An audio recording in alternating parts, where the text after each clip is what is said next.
Hello everyone. We are reading the chapter number 9 of history for class 7th, The Making of Regional Cultures.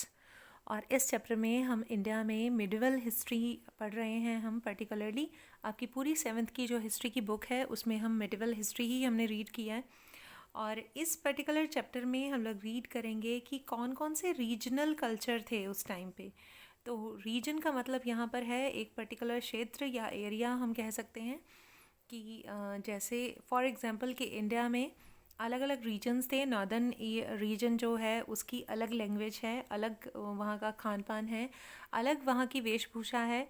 उसी तरह से अगर हम बात करें ईस्टर्न और वेस्टर्न रीजन की, तो इन दोनों रीजन्स की भी लैंग्वेज, वहाँ का रहन सहन अलग है। तो सदर्न रीजन में भी ऐसा ही है। काफ़ी डिफरेंस देखने को मिल जाता है हमें एक रीजन से दूसरे रीजन में जाते हुए, वहाँ की भाषा में, वहाँ के रहन सहन में। तो मेनली कल्चर की अगर बात करें तो कल्चर जो है यही है कि वे ऑफ लाइफ क्या है वहाँ के लोगों का, किसी पर्टिकुलर एरिया के लोगों का वे ऑफ लाइफ क्या है, वही वहाँ का कल्चर कहलाता है। तो इस चैप्टर में हम यही सब रीड करने वाले हैं। तो let's start the reading. One of the commonest way of describing people in terms of language they speak.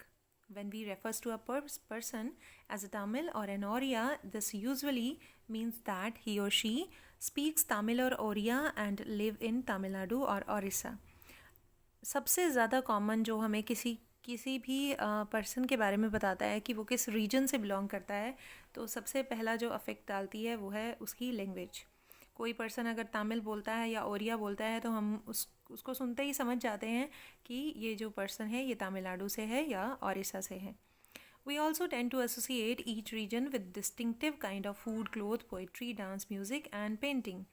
Sometimes we take these identities for granted and assume that they have existed from time immemorial. However, the frontier separating regions have evolved over time.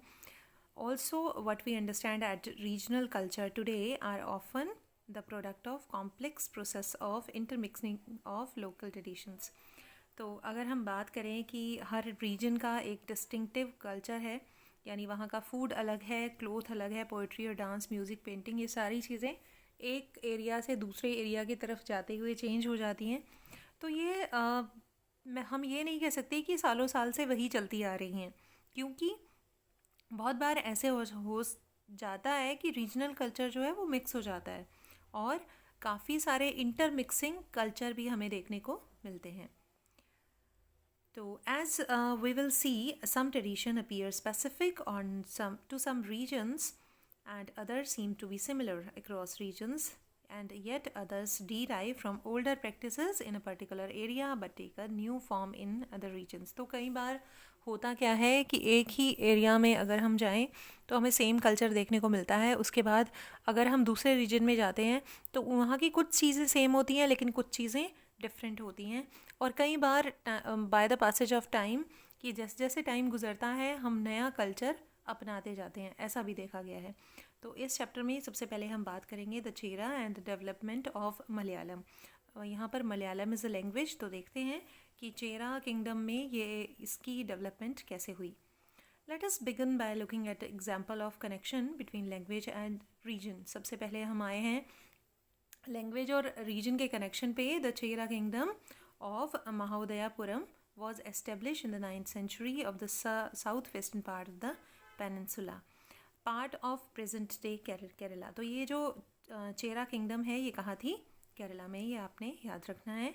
It is likely that the Malayalam was spoken in this area. The rulers introduced the Malayalam language and script in their inscriptions. तो हमें कैसे पता चला कि यहाँ के जो rulers हैं, यहाँ जो चेरा किंगडम की मैं बात कर रही हूँ, वो जो है मलयालम लैंग्वेज बोलते थे। तो हमें थ्रू देयर स्क्रिप्ट, और वहाँ की जो स्क्रिप्ट थी, जो लिखा हुआ था उन वहाँ के इंस्क्रिप्शन में, हमें थ्रू इंस्क्रिप्शन पता चला कि वहाँ के लोग क्या बोलते थे, मलयालम लैंग्वेज बोलते थे। और इंस्क्रिप्शन मैंने बताया था आपको, जो इंस्क्राइब्ड की वो होती है स्क्रिप्ट, उसको इंस्क्रिप्शन बोलते हैं। ये 6th क्लास में हो चुका है। In fact, this is one of the earliest example of the use of a regional language in official record in subcontinent. तो इस लैंग्वेज की बात यहाँ पर इसलिए हो रही है क्योंकि मलयालम का यूज़ यहाँ पर एज अ ऑफिशियल लैंग्वेज किया जाता था। तो यानी चेरा जो किंगडम थी वहाँ पर as a official language Malayalam का इस्तेमाल किया जाता था। At the same time, Cheras also drew upon the Sanskrit tradition. The temples, theatre of Kerala, which is traced to this period, borrowed stories from Sanskrit epics. तो इसके साथ साथ जो है संस्कृत ट्रेडिशन भी था यहाँ पे, सांस्कृतिक जो ट्रेडिशन था वो था, क्योंकि यहाँ के थिएटर्स जो थे वहाँ पर हमें कुछ ऐसी स्टोरी और संस्कृत एपिक्स जो हैं काफ़ी सारी स्टोरी जो है संस्कृत एपिक्स से ली गई हैं। तो हम ये भी कह सकते हैं कि संस्कृत का भी इन्फ्लुएंस था। The first literary work in Malayalam dated to about 12th century. जो सबसे पहला लिटरेरी वर्क हम कह सकते हैं मलयालम लैंग्वेज में जो आया, यानी जो लिखित काम जो आया मलयालम लैंग्वेज में, वो आया 12th सेंचुरी में, और उसका नाम था और are directly indebted to Sanskrit. Interestingly enough 14th century text, the Leela Tilakam dealing with the grammar and poetics was composed in Mani Prablam। तो ये जो लीला तिलकम है, और लीला तिलकम वॉज अ पार्ट, और किसका पार्ट है ये? मनी प्रॉब्लम का। Money problem is a book. तो ये भी एक लिटरेरी वर्क है जिसका पार्ट है Lilatilakam and literary diamonds and corals referring to to languages, Sanskrit and regional language. तो इसमें हम दोनों का मिक्सचर देखने को मिल सकता है हमें, संस्कृत का और मलयालम का। तो हमें इस बुक को याद रखना है। मनी प्रॉब्लम कंपोज की गई थी और लीला तिलकम उसमें टेक्स्ट था एक। उसके बाद हम बात करेंगे rulers and religious tradition, Jagannath cult. इसमें हम टेम्पल्स के थ्रू, रिलीजियस ट्रेडिशन के थ्रू देखेंगे कि वहाँ का कल्चर को किस तरह से इन्फ्लुएंस किया इसने। In other regions, regional culture grew around the religious tradition. The best example of this process is cult of Jagannath.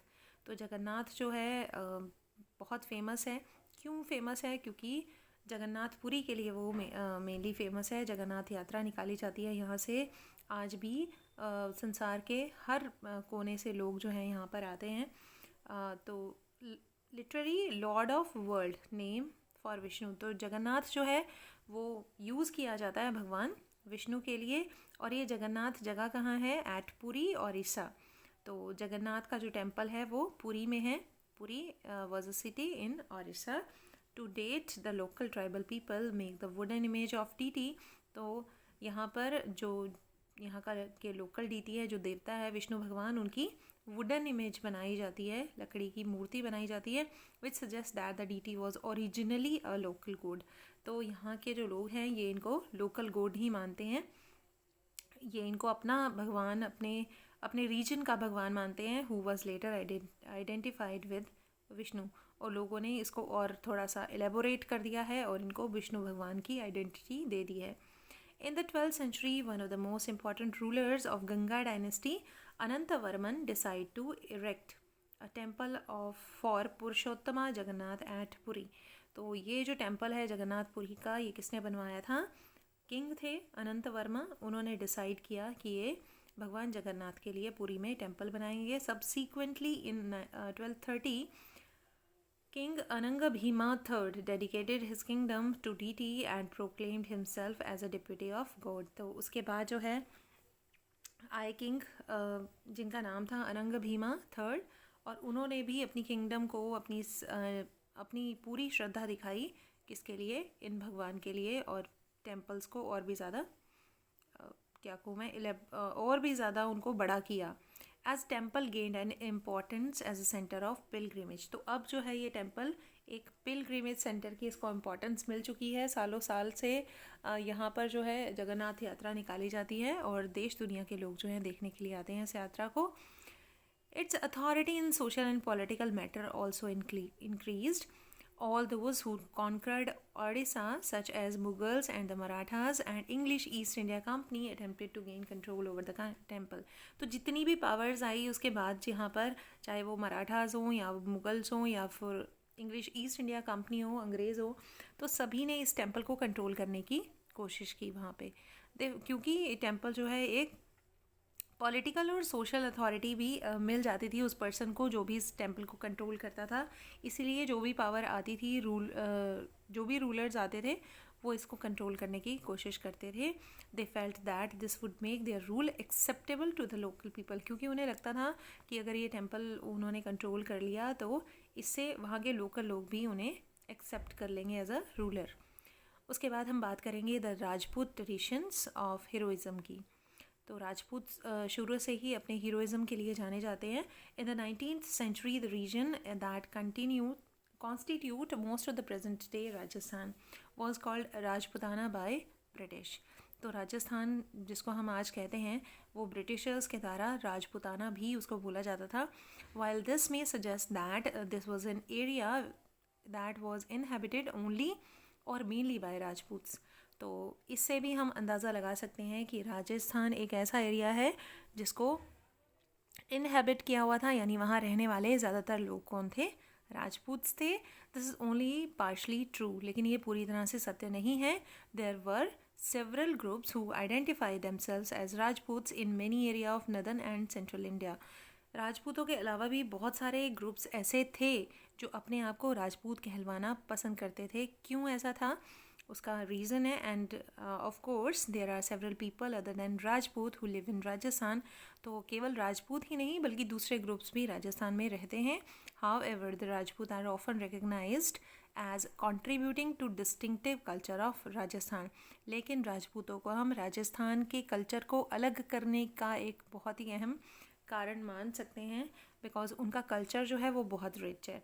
The cultural tradition were closely linked with the ideals and aspiration of rulers from about 8th century. Most of the present day of Rajasthan was ruled by various Rajput families.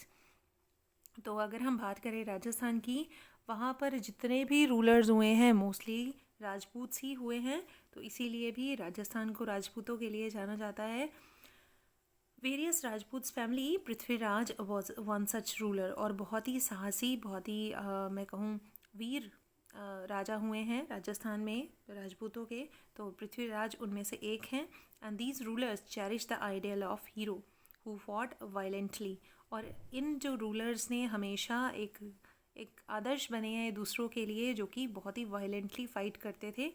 और often choosing death on the battle field rather than face defeat. तो हार accept करने की बजाय ये युद्ध भूमि में मरना पसंद करते थे. Stories about Rajput heroes were recorded in the poems and songs. तो राजपूतों की ऐसी ही गाथाएं जो है वो बहुत सारी कहानियों में और सॉन्ग्स में देखने को मिलेगी आपको. विच वर रिसाइटेड बाय स्पेशली ट्रेंड मिन्स्ट्रल्स. तो बहुत सारे वहाँ पे ऐसे आपको कथा बाँचने वाले या सॉन्ग गाने वाले मिल जाएंगे जिनके द्वारा राजपूतों की ब्रेवरी को बखान करने वाले सॉन्ग्स और कथा बोली जाती थी. And these preserve the memories of the heroes. तो इन हीरोज़, ये जो वीर थे, इनकी जो मेमोरीज़ हैं इन सॉन्ग्स में और इन पोएम्स में आपको प्रिजर्व्ड मिलेगी. And were expected to inspire others to follow their examples. तो इनकी कथाएं जो है वो दूसरों को भी इंस्पायर करती है, इनके जैसा बने, इनके जैसे वीर बने, कि हार स्वीकार करने के बजाय बैटल फील्ड में जो अपना सर कलम कर देते थे खुद ही. तो ऐसे वीर बहुत कम देखने को मिलते हैं और राजपूत ऐसे थे. These preserve the memories of the heroes, were expected to inspire others to follow their examples. Ordinary people were also attracted by these stories. तो राजपूतों की जो स्टोरीज़ थी उससे जो सामान्य लोग थे वो भी इंस्पायर हुआ करते थे. Which often depicted dramatic situations in a range of strong emotions. तो उनमें जो इमोशंस होते थे वो बहुत स्ट्रॉन्ग थे. लॉयल्टी के लिए जाने जाते थे, विश्वसनीय थे बहुत ज़्यादा, अपने वचन पे अडिग रहते थे. फ्रेंडशिप, उनकी दोस्ती बेमिसाल थी. उनका लव, उनका वेलर, एंगर, यानी हर वो क्वालिटी जो एक हीरो में होती है वो राजपूत रूलर्स में देखने को मिलती थी.